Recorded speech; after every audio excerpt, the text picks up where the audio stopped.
Dahil sa matinding init ng panahon, nagpatupad ngayong araw ang Education Department ng distance learning sa lahat ng pampublikong paaralan sa buong bansa. Yan ang ulat ni Bien Manalo.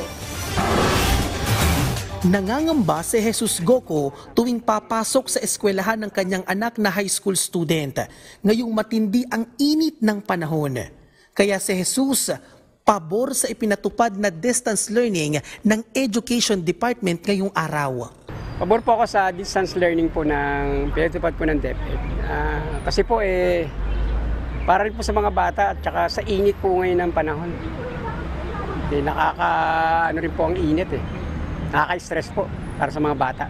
At dahil sa extreme heat na nararanasan, iba't ibang diskarte ang ginagawa ni Jesus para protektahan ang kanyang anak mula sa init. Bumili po ako ng mga ng electric fan, tsaka nagpadala po ako ng mga pamaypay tsaka face towel po sa mga anak ko. Naglabas ang DepEd ng direktiba kaugnay sa pagpapatupad ng asynchronous classes o distance learning sa mga pampublikong eskwelahan sa buong bansa. Epektibo ngayong araw, April 8. Layo nitong bigyan ng pagkakataon ng mga estudyante na makumpleto ang kanilang pending assignments, projects at iba pang requirements.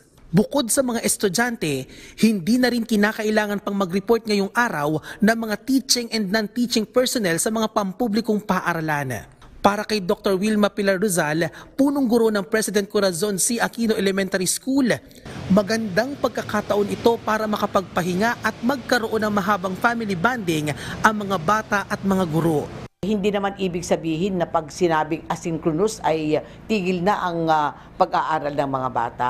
Ang mga bata ay mayroon pa rin silang natututunan sapagkat they are learning inside the house. Since bukas naman ay araw ng kagitingan, ay ito na rin ay preparasyon para sa kanila na kung saan ay magkakaroon din sila ng family bonding.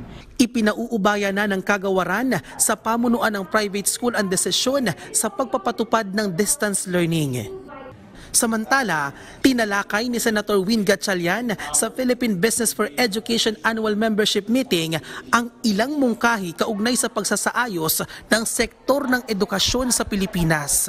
Government has been allocating a lot of its budgetary appropriations to education. So that's a piece of good news. Looking at the latest rankings in Southeast Asia, we were ranked number 2 in terms of participation rate in tertiary education. My team is to incentivize the Center of Excellence mechanism. Bien Manalo para sa Pambansang TV sa Bagong Pilipinas.